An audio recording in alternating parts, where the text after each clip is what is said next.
Welcome to This Explainer. You know, every single day, millions of us rely on Zoom. Whether it's for work or just catching up with family, we click that join button and boom!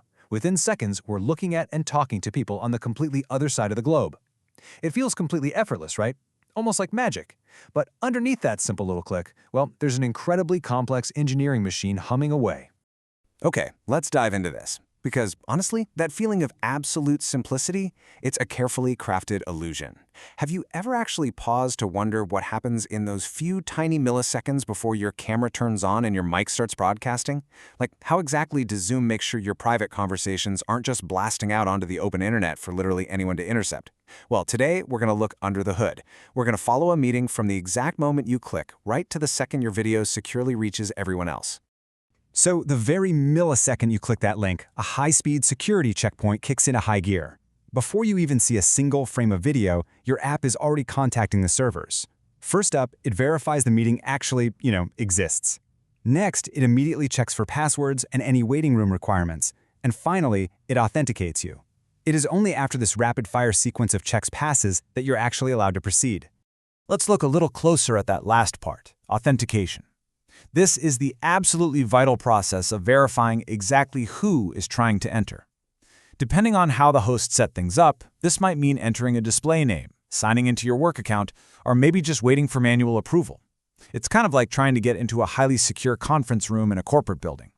Just knowing the room number or having the meeting link isn't enough to get you through the door. You still have to prove you actually belong there. Okay, so once you're cleared, your device establishes what we call secure communication. Think of this as building a heavily protected highway between your device and Zoom's infrastructure. It's an encrypted channel strictly for coordination data. Before any actual audio or video starts flowing, this highway ensures that all the signaling, meeting management, and background traffic is completely safe from eavesdroppers. So even if you're sitting in a crowded coffee shop on public Wi-Fi, this encrypted highway means absolutely nobody can spy on the setup of your call. Right, now the camera and mic turn on, and the real heavy lifting begins. Your device captures, compresses, and continuously encrypts thousands of tiny data packets in real time. Zoom isn't just taking one massive, slow video file and sending it over. No way. It's firing off a rapid, non-stop stream of thousands of these tiny encrypted packets every single minute. It has to move this fast just to keep up with you and make sure the feed doesn't completely overwhelm your internet connection. This continuous lightning-fast stream relies on something called media encryption. And the absolutely crucial point to remember here is that Zoom isn't just locking down a static file, like a PDF sitting in your email. It's applying incredibly heavy cryptographic protection to a live, ongoing, active stream of voice, video, and screen sharing. If anyone actually managed to intercept these tiny packets as they zipped across the internet, all they'd see is randomized, completely scrambled garbage. Your actual conversation, totally hidden. So how does that secure stream actually get to everyone else on the call? Well, your device sends these encrypted packets over to Zoom's infrastructure, which then super efficiently distributes them to all the other members. It's sort of like standing in a room and speaking to a crowd. Your voice naturally reaches everyone at the exact same time.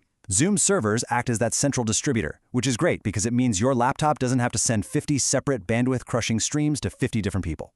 The receiving devices then instantly decrypt and play the media. And this is happening multiple times a second, which is what keeps the conversation feeling perfectly natural and synchronized. Now, all of this continuous encryption and decryption is locked down using what are called session keys. These are basically temporary cryptographic materials generated specifically for your active meeting. The second someone clicks Leave Meeting and the session officially ends, that unique key is completely tossed out. It's exactly like checking out of a hotel room. Once your stay is over and you leave, that little plastic key card is instantly useless, right? The next meeting gets a completely fresh set of keys, making sure that past meeting data can literally never be unlocked later. Honestly, getting all of this heavy cryptography to work seamlessly is an absolutely incredible engineering feat. Think about it. Standard text messaging apps, they can totally afford a few seconds of delay while they encrypt your text. But live video? No chance. Zoom is constantly juggling three competing requirements: incredibly strong security mechanisms, ultra-low latency so your jokes don't land 3 seconds late, and high-quality audio and video. Balancing complex mathematical cryptography with real-time speed is one of the most fascinating challenges in modern software.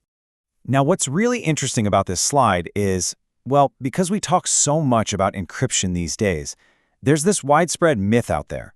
A lot of people think that every single Zoom meeting automatically uses end-to-end encryption. But actually, that simply isn't the reality for your default everyday meetings. Here's the actual reality. Standard encryption, which is the default, powerfully protects your data in transit. But Zoom's servers do have to temporarily decrypt it just to route it effectively to everyone else. End-to-end encryption, or E2E, on the other hand, is an optional, highly specialized mode where the keys are held strictly by the devices on the call. In this mode, not even Zoom's infrastructure holds those keys. It's a really crucial distinction to make if you're hosting a highly sensitive, confidential discussion and you need absolute, airtight privacy from top to bottom. But to really wrap our heads around security, we kind of have to shift our perspective for a minute. As security experts point out time and time again, attackers usually target people and devices rather than attempting to defeat strong cryptographic protection. The mathematical encryption protecting those media streams is, for all intents and purposes, unbreakable. So look at it this way. If you're a hacker, why on earth would you spend 10 years trying to break the complex math on a single encrypted packet when you can just target the perfectly flawed human beings using the app? Seriously, because the cryptography is so ridiculously strong, attackers just take the easy route. They'll send freak meeting invites to trick you into clicking malicious links, or they'll try to steal your meeting passwords. They might compromise your laptop with malware or exploit weak account credentials. Honestly, they might even use simple social engineering to just sweet-talk a host into letting them in straight from the waiting room. These are the real, practical, everyday ways an attacker will actually try to infiltrate your meeting. So, as we've explored in this explainer, strong cryptography securely establishes, protects, and delivers the communication brilliantly behind the scenes. But are your own personal security practices protecting the meeting? Are you using waiting rooms? Are you keeping your links private? The technology is doing massive heavy lifting every single millisecond, but keeping your communications truly secure ultimately requires your active vigilance too. Thank you so much for joining me for this explainer, and I really hope this leaves you with a profound new appreciation for exactly what happens the very next time you click join.